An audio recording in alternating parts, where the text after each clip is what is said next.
Hello everyone, welcome back to my channel Wangxian fan fiction explanation. और आज मैं आपके साथ Wangxian fan fiction prisoner of love का नेक्स्ट पार्ट शेयर करने वाली हूं। अगर आप मेरे चैनल पे न्यू हैं तो प्लीज़ मेरे चैनल को सब्सक्राइब कर दीजिएगा। अगर वीडियो पसंद आती है तो लाइक भी कर दीजिएगा फॉर मोर वांगशन एफ। तो चलिए फ्रेंड्स, आज का पार्ट हम शुरू करते हैं। इससे पहले वाले पार्ट में हमने देखा था कि वी यिंग 1 साल से लापता था।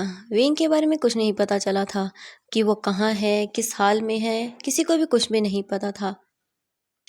वी यिंग को वांग जी ने, जियांग चेंग ने, लैन सिचेन ने, सब ने ढूंढने की बहुत कोशिश की, लेकिन वी यिंग उन्हें कहीं नहीं मिला। सब लोग ये मान चुके थे कि वी यिंग अब वापस नहीं आएगा, लेकिन वांग जी को कहीं ना कहीं ये उम्मीद थी कि वी यिंग जरूर आएगा। वांग जी इस 1 साल के अंदर बहुत ज़्यादा शांत हो चुका था। वो पहले की तरह बिल्कुल भी नहीं था। उसके अंदर से कोई भी चीज़ करने की उम्मीद ही चली गई थी। वो बस अपने वर्क में पूरा दिन लगा देता था। वो घर पर भी बहुत ही कम आता था। उसे घर आना पसंद ही नहीं था अब, क्योंकि जिसके लिए वो जल्दी घर आना चाहता था अब वो घर पर था ही नहीं। वांग जी को अब वीइंग की बहुत ज़्यादा याद आने लगी थी। वो समझ गया था कि इसने विंग के साथ गलत किया। कैसा लगता है जब हम किसी पर्सन को घर के अंदर कैद करके रखते हैं। इसी तरह वांग जी भी विंग को घर के अंदर कैद करके रखता था, एक प्रिजनर की तरह। विंग ने कभी इस बारे में शिकायत भी नहीं की। वो चुपचाप से जो वांग जी बोलता उसे कर लेता था। अब वांग जी को विंग के बारे में सब चीज़ें जानकर बहुत हैरानी हुई थी, क्योंकि विंग जो वांग जी से नहीं कह पाता था वो अपनी डायरी में लिखता था। वांग जी ने विंग की फुल डायरी को रीड किया था। विंग की उस डायरी को रीड करने के बाद वांग जी को बहुत बुरा लगा कि उसने विंग के साथ बहुत गलत किया। इसके बाद हमें दिखाया जाता है कि वांग जी अपने ऑफिस से वापस से घर आ चुका था। आज वांग जी के फेस पर एक अलग ही स्माइल थी। जब लैन सेशन अपने रूम से बाहर निकल के आते हैं तब वो देखते हैं कि वांग जी अपने रूम के अंदर जा रहा था। लैन सेशन जब वांग जी को घर में देखते हैं तो वो बहुत खुश हो जाते हैं। लैन सेशन वांग जी से बात करना चाहता था, लेकिन वांग जी ने लैन सेशन से और सभी से बातें करना बंद कर दिया था। वो अपने भाई से बहुत गुस्सा था। वांग जी ने उस एक्सीडेंट के बाद से लैन सेशन से बात भी नहीं की थी। लैन सेशन बहुत कोशिश करता था कि वांग जी उससे बातें करे, लेकिन वांग जी हर बार लैन सेशन से कोई बात नहीं करता था और चुपचाप उनकी बात सुनकर वहाँ से चला जाता था। वांग जी जल्दी से अपने रूम के अंदर आता है और डोर को बंद कर लेता है और जल्दी से अपने बेड पर लेट जाता है और अपने लैपटॉप को लेकर वो फिर से वीइंग के बारे में सब चीज़ें सर्च करने लगता है।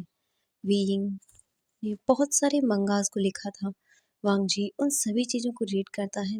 वांग जी जब उन चीज़ों को रीड करता है तो वांग जी वीइंग की हर उस फीलिंग को समझता था जो वांग जी ने उस कॉमिक में रीड की।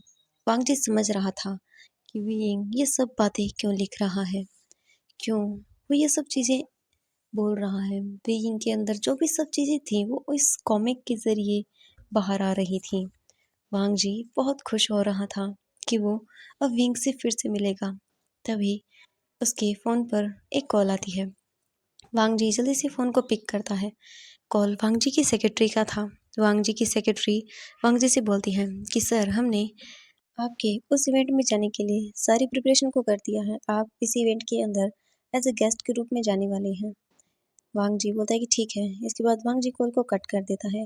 वांग जी बेड पर आराम से लेट जाता है और वो विंग के बारे में सोचते हुए ही वहीं पर सो जाता है। अगली मॉर्निंग को वांग जी की आंखें खुलती हैं। वांग जी जैसे ही अपनी आंखों को खोल के देखता है तो वो देखता है कि वो विंग की फ़ोटोज़ पर सो रहा था। वांग जी जल्दी से उठता है और विंग की फ़ोटोज़ को उनकी सही जगह पर रख देता है। इसके बाद वांग जी जल्दी से वॉशरूम के अंदर जाता है और अच्छे से शावर लेकर रूम वॉशरूम से बाहर आता है। इसके बाद वांग जी वहीं पर अच्छे से रेडी होता है। आज वांग जी बिल्कुल पहले की तरह रेडी हो रहा था। वांग जी पहले की तरह रेडी होकर अपने रूम से बाहर निकलता है। लैन सिचेन और जियांग चेंग दोनों ही डाइनिंग टेबल पर बैठे हुए थे। जब दोनों ने वांग जी को फिर से उसी तरह रेडी होते हुए देखा तो वो बहुत खुश हो गई। लैन सिचेन अपने चेयर से खड़े होते हैं और वो वांग जी के पास जाने लगे, लेकिन वांग जी जल्दी से घर से बाहर जाने लगा। तो लैंसी ने वांग जी को आवाज़ देते हुए कहा, लैंजैन रुको। लेकिन वांग जी नहीं रुका और वो घर से बाहर चला गया। लैंसी बहुत सैड हो गई और वांग जी को जाते हुए ऐसे ही देखने लगे। तभी जियांग चैंग लैन सिचन के पास आया और उसे हग करते हुए बोला, वो संभल जाएगा, उसे थोड़ा टाइम दो। लैन सिचन जियांग चैंग को टाइटली हग करते हुए बोला, 1 साल हो चुका है लेकिन उसने मुझसे बात तक नहीं की। मैं जानता हूँ सब मेरी गलती थी, वियिंग मेरी वजह से नहीं है। मैं जानता हूँ तुम भी मुझ पर गुस्सा हो। जियांग चैंग ने कहा, नहीं, मैं आपसे गुस्सा नहीं हूँ। मैं जानता था कि आप वियिंग की सिक्योरिटी को लेकर ये सब कर रहे हैं, लेकिन हमें नहीं पता था कि वो सब हो जाएगा। हम वियिंग को ढूंढ रहे हैं, एक दिन वो हमें ज़रूर मिल जाएगा, आप चिंता मत कीजिए। लैन सिचन जियांग चैंग को टाइटली हग कर लेते हैं। जियांग चैंग ने कहा कि इसमें सिर्फ आपकी गलती नहीं थी, गलती मेरी भी थी कि मैं भी वियिंग का ख्याल नहीं रख पाया, जिस वजह से आज वो हमारे साथ नहीं है। आई एम सॉरी, मुझे भी माफ़ कर दीजिए। ये बोलकर वो दोनों ही एक दूसरे को टाइटली हग कर लेते हैं। लेकिन लैन सिचन ने कहा कि कुछ भी हो, मैं विंग को ढूंढ के रहूँगा, मैं फिर से इन्वेस्टिगेशन करने वाला हूँ। तो जियांग चैंग ने भी स्माइल करते हुए कहा कि हाँ, हम विंग को ढूंढ लेंगे। इसके बाद हमें दिखाया जाता है कि एक बहुत प्यारी सी लड़की भागते हुए एयरपोर्ट से बाहर निकलती है और वो चिल्लाते हुए बोलती है, डैड देखिए ना, हम फिर से यहाँ आ गई।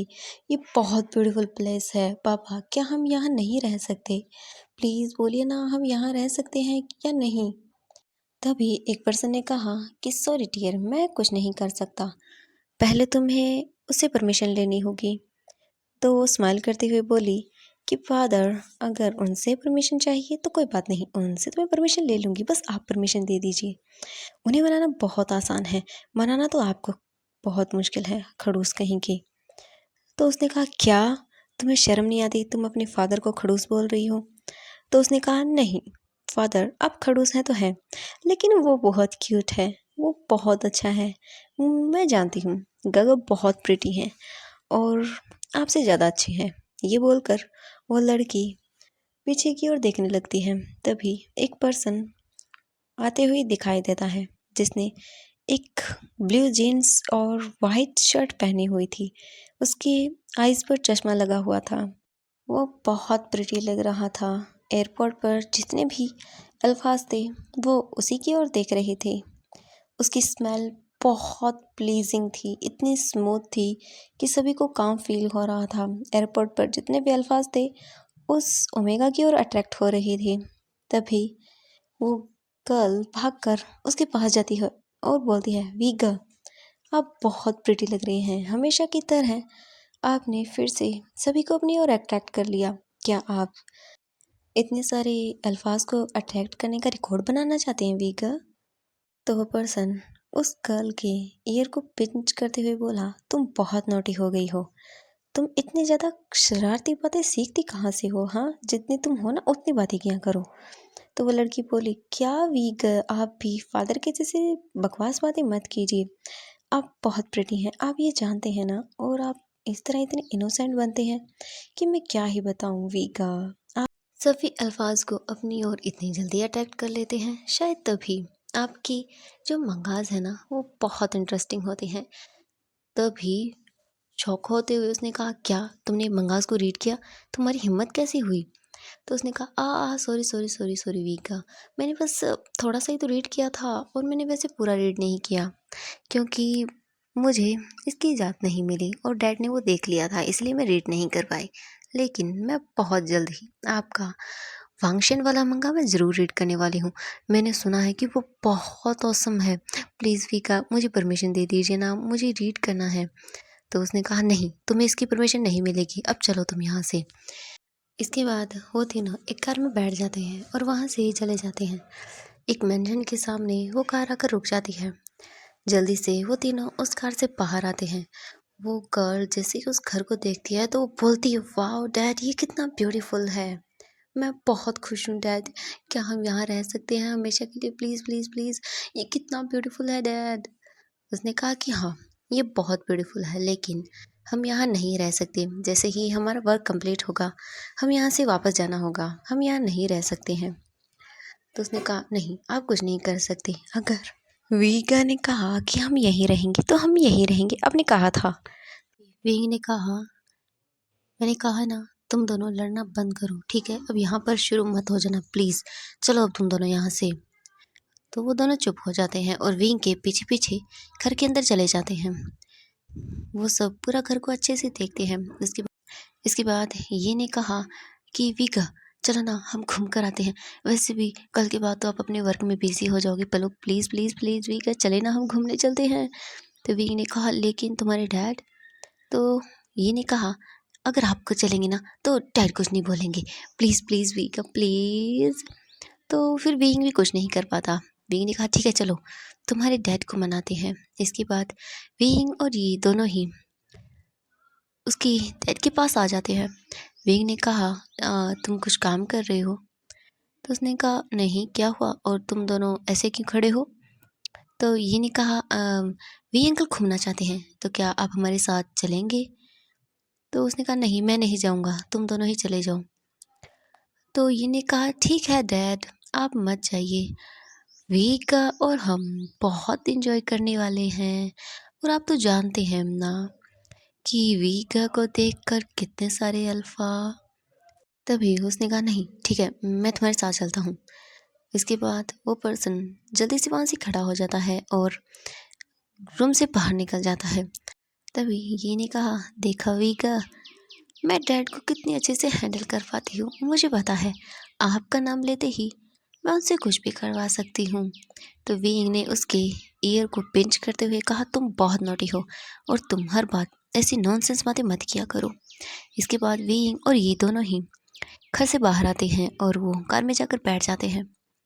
ये के फादर मिस्टर शू ये से पूछते हैं कि बताओ तुम दोनों को कहाँ जाना है? तो ये ने एक्साइटेड होते ही कहा कि फादर हमें सबसे पहले शॉपिंग करनी है। तो ये के फादर यानी कि मिस्टर शू ने कहा कि ठीक है। इसके बाद मिस्टर शू अपनी कार को चाइना के मोस्ट एक्सपेंसिव मॉल के अंदर ले आते हैं। वहाँ पर विंग जल्दी से कार से उतर जाता है। विंग ये का हाथ पकड़ता है और वो तीनों ही मॉल के अंदर चले जाते हैं और वो तीनों शॉपिंग करने लगते हैं। और वहाँ दूसरी तरफ वांग जी ऑफिस के अंदर बैठा हुआ था। उसका ऑफिस के वर्क के अंदर काम के अंदर मन नहीं लग रहा था। वो बस जल्दी से विंग के पास जाना चाहता था। वांग जी बार बार टाइम को देख रहा था कि कब आज का दिन ख़त्म हो और वो जल्दी से विंग से मिल पाएगा। इसके बाद उसके फ़ोन पर एक कॉल आता है। वांग जी जल्दी से उस कॉल को पिक कर लेता है। ये वांग जी के डिटेक्टिव का था। वांग जी जैसे ही कॉल को पिक करता है, वांग जी जो उस कॉल पर सुनता है तो वो जल्दी से अपनी चेयर से खड़ा होता है और अपने ऑफिस से भागते हुए निकल जाता है। वांग जी जल्दी से अपनी कार में आकर बैठ जाता है और खुद कार को ड्राइव करने लगता है। वांग जी आधे घंटे के अंदर ही उसी चाइना के एक्सपेंसिव मॉल के सामने खड़ा हुआ था, क्योंकि वांग जी को इन्फॉर्मेशन मिली थी कि वी यिंग को चाइना में देखा गया है और वो इस वक्त चाइना के सबसे एक्सपेंसिव मॉल के अंदर है।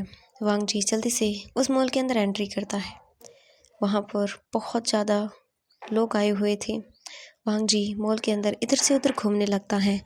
वो विंग को ढूंढ रहा था लेकिन विंग उसे वहाँ पर नहीं दिख रहा था, क्योंकि इतने बड़े मॉल के अंदर विंग को ढूंढना बहुत मुश्किल था।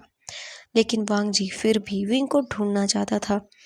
वांग जी डेस्परेट हो रहा था विंग को देखने के लिए। वांग जी बहुत ज़्यादा ही डेस्परेट हो रहा था और वो इधर से उधर विंग को ढूंढ रहा था। और वहाँ दूसरी तरफ विंग ने ये का हाथ पकड़ा हुआ था और वो कुछ क्लॉथ को देख रहा था। तभी ये ने कहा कि विका आप ये वाले क्लॉथ ट्राई करके आइए, तब तक मैं आपके लिए कुछ और कपड़े लेकर आती हूँ, ठीक है? इसके बाद विंग उन क्लॉथ को लेता है और चेंजिंग रूम के अंदर चला गया। ये वहीं पर खड़ी हुई थी। तभी ये वहाँ से दूसरे फ्लोर पर चले जाते हैं विंग के लिए कुछ और क्लॉथ लेने। मिस्टर शू भी वहाँ पर नहीं थे, क्योंकि उन्हें कुछ काम था, तो वो फ़ोन पर बात कर रहे थे। विंग अपने क्लॉथ को चेंज करके वहाँ से बाहर आता है तो वो देखता है कि ये तो यहाँ पर नहीं है। विंग यहाँ से वहाँ ये को देखने लगता है लेकिन उसे ये नहीं मिलती। इसके बाद विंग थोड़ा सा डर जाता है। वीइंग वहाँ से दूसरे फ्लोर पर चला जाता है यी को ढूंढने के लिए। तभी वीइंग देखता है कि ये एक शॉप के अंदर खड़ी हुई है। वीइंग जल्दी से यी के पास जाता है और उसके ईयर को पिंच करते हुए बोलता है, ये ऐसे तुम कैसे आ सकती हो यहाँ? हाँ, अगर तुम कहीं खो गई तो कैसे ढूंढूंगा मैं तुम्हें? तो यी ने कहा, वी का आप बिना कितनी ज़्यादा टेंशन करते हैं, मैं यही हूँ, कहीं नहीं जाने वाली। और वैसे भी अगर मैं यहाँ खो भी गई तो ढूंढ सकते हैं आप मुझे, ठीक है? अब चलिए हम ये वाले कपड़े ट्राई करते हैं। तो वी ने कहा, नहीं, अब हम कुछ और लेंगे, ठीक है? ये बोलकर वी ये का हाथ पकड़ता है और उसे वापस से उसी ऊपर वाले फ्लोर पर ले आया। तभी मिस्टर शू वीइंग के पास आते हैं और वो बोलते हैं कि वीइंग और ये अभी हमें वापस से घर चलना होगा। तो ये ने कहा, लेकिन क्यों फादर? तो ये मिस्टर शू ने कहा कि हमें वर्क है तो हमें यहाँ से चलना होगा। वी ने कहा, क्या हुआ, कोई प्रॉब्लम है? तो मिस्टर शू ने कहा कि हाँ, हमें अभी जल्दी घर चलना होगा क्योंकि हमें अभी ऑफिस जाना होगा। तो वीइंग ने कहा कि ठीक है, हम ऑफिस चलते हैं। इसके बाद वीइंग और ये और मिस्टर शू तीनों ही मॉल से बाहर आ जाते हैं और वो कार में बैठकर वापस से अपने घर की ओर निकल जाते हैं। वांग जी अभी भी वीइंग को मॉल के अंदर ढूंढ रहा था। 2 या 3 घंटे बाद वांग जी थक जाता है क्योंकि वीइंग उसे नहीं मिलता। इसके बाद वांग जी वापस से अपने ऑफिस में आ जाता है और वो अपनी सेक्रेटरी को कॉल करता है, जिसके बाद सेक्रेटरी एक फ़ाइल लेकर वांग जी के पास आती है। वांग जी उस फाइल को रीड करने के बाद जल्दी से अपने मैनेजर को कॉल लगाता है और उसे उन सभी चीज़ों को बाय करने के लिए बोल देता है। इसके बाद वांग जी अपने टाइम को देखता है तो उसके ऑफिस आवर ख़त्म हो चुके थे। वांग जी आज ऑफिस में ही रहना चाहता था, इसलिए जब वांग जी के ऑफिस का आवर ख़त्म हो जाता है तो सभी लोग वहाँ से चले जाते हैं। लास्ट के अंदर वांग जी की सेक्रेटरी आती है और वो बोलती है कि बॉस, आपकी सभी मीटिंग्स ओवर हो चुकी हैं आज की। इसके बाद वांग जी ने कहा कि ठीक है, तुम घर जाओ। तो वांग जी की सेक्रेटरी वांग जी को बॉक करती है और वो वहाँ से चली जाती है। वांग जी वहीं ऑफिस में जो सोफ़ा पड़ा हुआ था उस पर जाकर लेट जाता है और विंग के बारे में सोचने लगता है। वांग जी ये सोचते सोचते ही वहीं सोफे पर सो जाता है। और दूसरी तरफ मिस्टर शू और विंग जब ही तीनों अपने मेंशन वापस आते हैं तब वो देखते हैं कि रात हो चुकी है। वो तीनों अपने डिनर को कंप्लीट करते हैं। विंग ये को ले जाकर उसके रूम के अंदर सुला देता है। इसके बाद विंग रूम से बाहर आता है और अपने रूम के अंदर जाता है और खिड़की के पास जाकर अपने टैबलेट को लेकर फिर से उसमें ड्रॉ करने लगता है। तभी मिस्टर शू विंग के पास आते हैं और बोलते हैं, विंग क्या तुम फिर से ड्रॉ कर रहे हो? तो विंग बोलता है कि हाँ। जब मिस्टर शू विंग के ड्राइंग को देखते हैं तो वो बोलते हैं, विंग वो तुम्हें ढूंढ रहा है। जब विंग ये सुनता है तो वो अचानक से रुक जाता है और अपने टैबलेट को नीचे रख देता है और बोलता है कि ठीक है, तो फिर मैं भी अब उसके सामने आना चाहता हूँ। तो मिस्टर शू वहीं विंग के पास बैठ जाते हैं और बोलते हैं, विंग क्या सच में? तो विंग ने कहा कि हाँ, मैं कब तक उसे इसी तरह से छुपता रहूँगा। मैंने उसे अभी तक माफ़ नहीं किया है, लेकिन मेरी मॉम की और मेरे डैड की ये जो रिंग्स हैं उनमें से एक रिंग उसके पास है और मैं जानता हूँ कि अभी भी वो उसे वियर करता है। भले ही उस टाइम उसने मेरे साथ जो भी किया हो, लेकिन अब मैं पहले वाला वी नहीं हूँ जो चुपचाप था। ये विंग बहुत अलग है और तुम चिंता मत करो, मैं उसे हैंडल कर लूँगा। अब मुझे इतनी अच्छी तरह से तो सब चीज़ें आती ही हैं। तो मिस्टर शो ने कहा कि हाँ, ये विंग वो वाला विंग तो नहीं है जिसे मैंने 1 साल पहले वहाँ से बचाया था, या ये यूँ कहूँ कि छुपाया था। तो विंग उनकी ओर देखता है और बोलता है कि मुझे वो सब कुछ नहीं जानना, लेकिन जो हुआ अच्छे के लिए हुआ। अगर वो सब नहीं होता तो शायद आपके सामने ये विंग नहीं होता। तो मिस्टर शू स्माइल करते हुए बोले कि मैंने पहले ही कहा था कि हम कभी भी ब्यूटीफुल चीज़ों को कैद करके नहीं रखते हैं। वो एक ना एक दिन आज़ाद हो ही जाती हैं या फिर आज़ाद होने की कोशिश करती हैं। तो वी ने कहा कि आप हमेशा ये लाइन बोलते हैं, क्या आप मुझे इसका मतलब बता सकते हैं? तो मिस्टर शो ने कहा कि हाँ, क्यों नहीं, जब टाइम आएगा तब मैं तुम्हें बता भी दूंगा, ठीक है। ये बोलकर मिस्टर शू विंग के रूम से बाहर चले जाते हैं। विंग अपने हाथ की ओर देखता है जहाँ पर उसकी मोम की रिंग थी। विंग स्माइल देता है और बोलता है कि तो लैंसन, मैं वापस आ गया हूँ। जितना तुमने मुझे टॉर्चर किया था उतना टॉर्चर करना तो तुम्हें बनता है ना। विंग स्माइल करता है और वो अपने बेड पर जाकर आराम से लेट जाता है। कुछ टाइम के बाद ही विंग को नींद आ जाती है। इसी तरह से 5 डेज बीत जाते हैं और विंग के उस इवेंट का टाइम आ जाता है। वांग जी आज बहुत एक्साइटेड था कि वो विंग से मिलने वाला है। सभी लोग वहाँ पर इकट्ठा हो चुके थे। सभी बहुत ही ज़्यादा डेस्परेटली उस पर्सन का वेट कर रहे थे जिसने इतना ब्यूटीफुल मंगा लिखा। तभी वहाँ पर कुछ मीडिया रिपोर्टर्स भी आए हुए थे। मिस्टर शू वहाँ पर आते हैं। मिस्टर शू को देखकर जितने भी मीडिया वाले थे वो सभी उनके पास जाकर उनसे क्वेश्चंस पूछने लगे कि वो पर्सन कौन है, जितना इतना ब्यूटीफुल मंगा लिखा, आखिर वो है कहाँ, क्या आप हमें बताना चाहेंगे? तो मिस्टर शू ने स्माइल करते हुए कहा कि हाँ, क्यों नहीं, आज सब आप उससे मिल सकते हैं। तभी एक जगह एक लाइटिंग शो होती है। सभी लोग उस हॉल के अंदर उस लाइट की ओर ही देख रहे थे। वी उस लाइट से बाहर निकल कर आता है। उसने ब्लैक सूट पहना हुआ था और उसकी आइज़ पर उसके फेस पर एक मास्क लगा हुआ था। जब सभी पर्सन उस पर्सन की ओर देखते हैं तो जल्दी से वो उसकी ओर जाने लगते हैं। तभी कुछ बॉडीगार्ड्स उनके आगे आकर खड़े हो जाते हैं और बोलते हैं कि आप इस तरह से उनके पास नहीं जा सकते हैं। सभी मीडिया पर्सनों को एक तरफ खड़ा कर दिया गया। वीइंग अपनी जगह पर जाकर बैठ जाता है।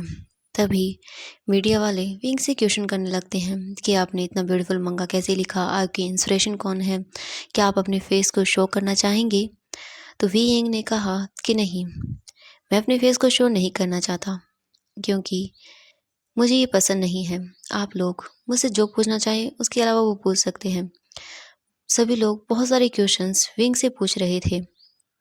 इसके बाद वहाँ पर एक और अनाउंसमेंट होती है कि इस पार्टी के जितने भी गेस्ट मेंबर्स हैं वो सभी आ रहे हैं।